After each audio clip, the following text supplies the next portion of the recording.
menos flexible, más o menos abierta, pero una estructura que permita articular sujetos más allá de la frontera y que permitan situarse como polo alrededor y al lado de los procesos de cambio que está habiendo en América Latina, ¿no?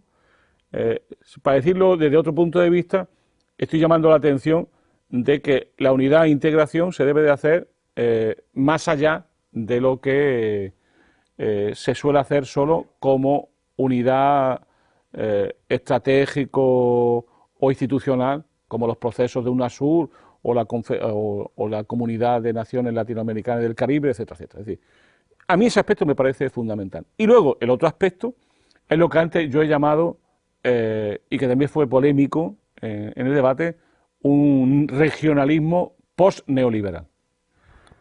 Y que busca descaradamente, no lo niego, una cierta convergencia entre lo que aparentemente, que seguramente tiene apariencia y realidad, son procesos con diversa radicalidad, pero que es necesario más que nunca, precisamente porque no es fácil luchar por la unidad. Es decir, muchas veces cuando se habla de la unidad, se cree que la unidad es algo que viene un día y nos unimos, ¿no? La unidad es una lucha también, la unidad es un conflicto también. Y hay que hacer, y la unidad no viene caída del cielo, hay que hacer esfuerzos para que procesos más radicales unos, menos radicales otros, pero que tienen un cierto horizonte post-neoliberal, puedan converger, puedan unirse, porque eso siempre, como mínimo, lo que consigue es parar al adversario. Como mínimo, lo que les dice es, oye, te costará más, ¿no? Yo siempre, cuando surgen estos debates, suelo siempre decir, hombre, lo de UNASUR seguramente no sea la panacea que va a cambiar América Latina. Ahora bien, al menos para un golpe de Estado en Bolivia, ¿no? Entonces, yo creo que todo ese marco, ¿no?, de que si bien América Latina no es un actor racional, actuando, único, sin embargo, América Latina sí que tiene instituciones, se va integrando institucionalmente. Lo que tenemos que hacer es que el eje de esa integración la vaya haciendo más unida, menos dependiente del norte, y que los modelos productivos la vayan sacando del tradicional modelo primario exportador en la que está. A eso yo le llamo un modelo de integración post-neoliberal y un regionalismo post-neoliberal.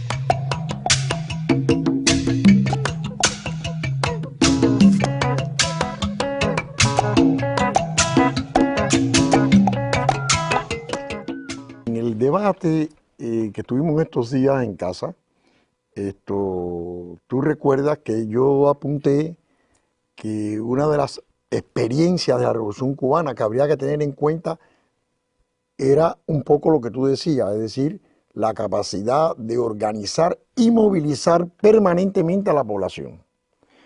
Yo creo que ese es un tema todavía por desarrollarse en toda su potencialidad, incluso en los países donde esta movilización es más visible.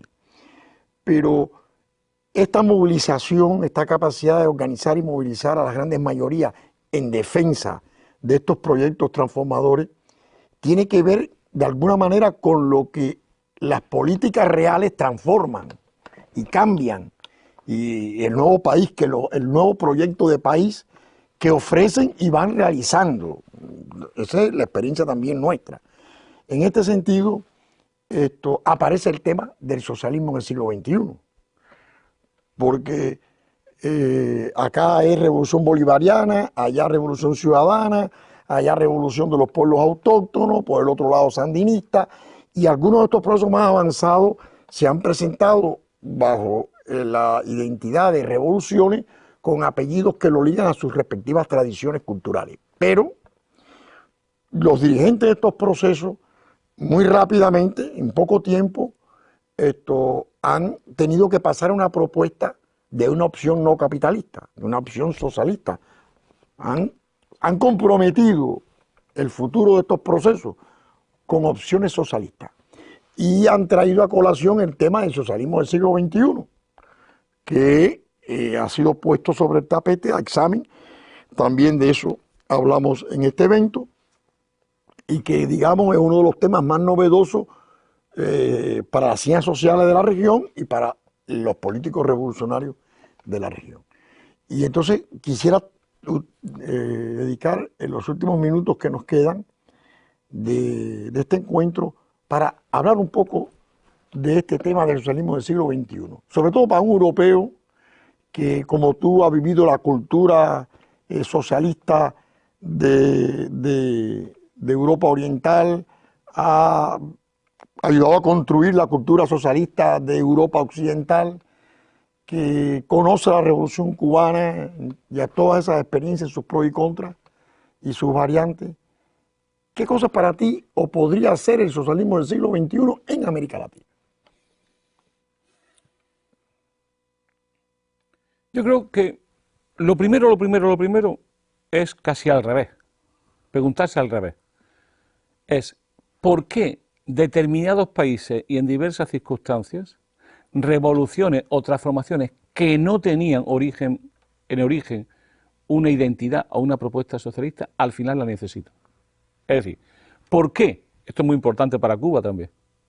¿Por qué en América Latina ciertos países, ciertos procesos que de una u otra forma tenían propuestas democráticas, neoliberales o antineoliberales, cuando llegan al gobierno y empiezan a ejecutarlas, acaban derivando casi abiertamente en un proyecto más radical, y a ese radicalismo se le empieza a añadir la palabra socialismo?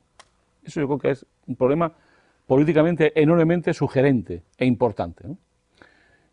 Claro, eso tiene una peculiaridad nacional, estatal, ¿no?, que nunca se debe de olvidar en América Latina. Cada estado es una tradición, cada movimiento popular tiene diversos orígenes.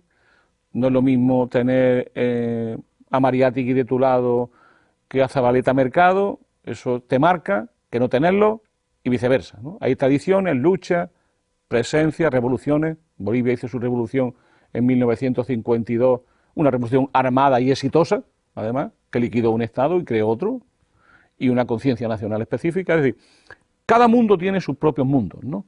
Y esos mundos y sus diferencias son muy importantes. Pero aquí coincide eso, ¿no?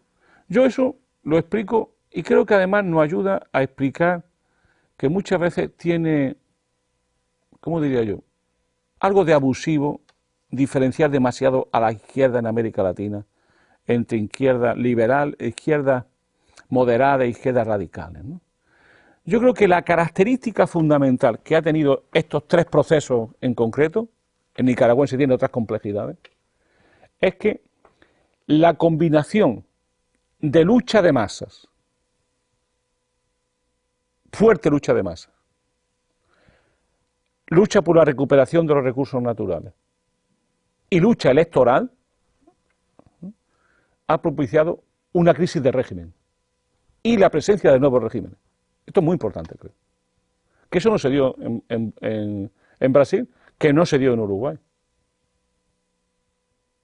Sí, en Brasil, en Uruguay, en Argentina, parece que estuvo a punto de significar eso.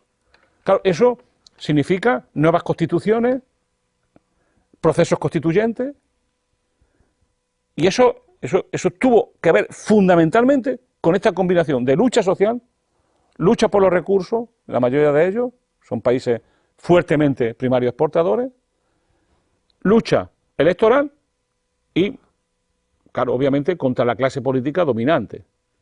Al final, eso genera una crisis de régimen. Y eso genera una constitución nueva y un proyecto de país nuevo. Estás construyendo un nuevo régimen político. Eso sería el primer punto que yo creo que diferencia muy bien a la izquierda y a su experiencia. No es lo mismo ir en una experiencia como es Brasil, de una gran potencia, de una potencia emergente, donde estás ya en una constitución, estás en un régimen y gobiernas desde ese régimen, porque la lucha de masas ni allí ni en otras partes tumbó el régimen existente y creó uno nuevo, que hacerlo como se hizo y con la radicalidad social que se hizo en Bolivia, en Ecuador.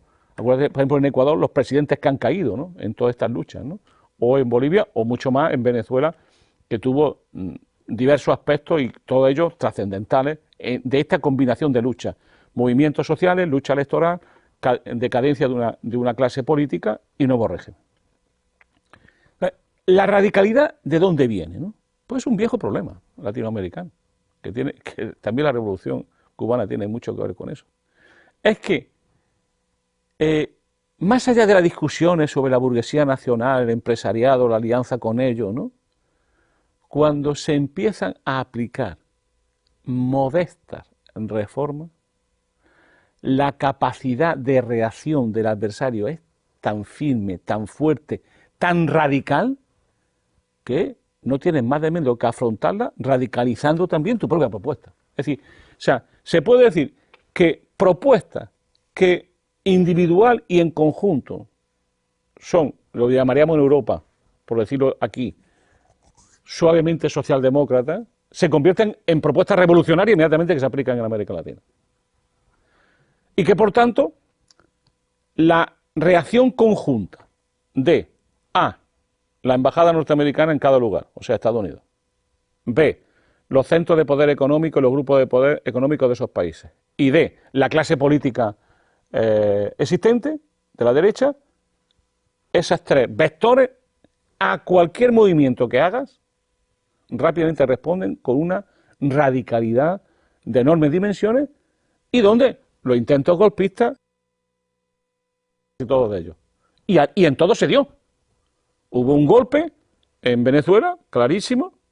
Hubo un golpe, no tan claro como golpe militar, pero sí como golpe civil, que justamente que pretendía desencadenar la suficiente tensión para que los militares intervinieran. Y de hecho eso era la estrategia, una estrategia de tensión muy parecida a la que se hizo en Chile, en este caso con mecanismos secesionistas aupados desde Estados Unidos, y en Ecuador eso ha sido casi permanente durante todo el tiempo de la gestión de Correa, desde que llegó, es decir, la Asamblea Constituyente, etcétera, etcétera. Es decir, todos estos procesos son procesos de reformas que se inician con reformas, en principio, no socialistas. Acuérdate de que Chávez, que hoy parece un socialista bastante radical, llegó con la pretensión, él lo dice expresamente, de crear una tercera vía.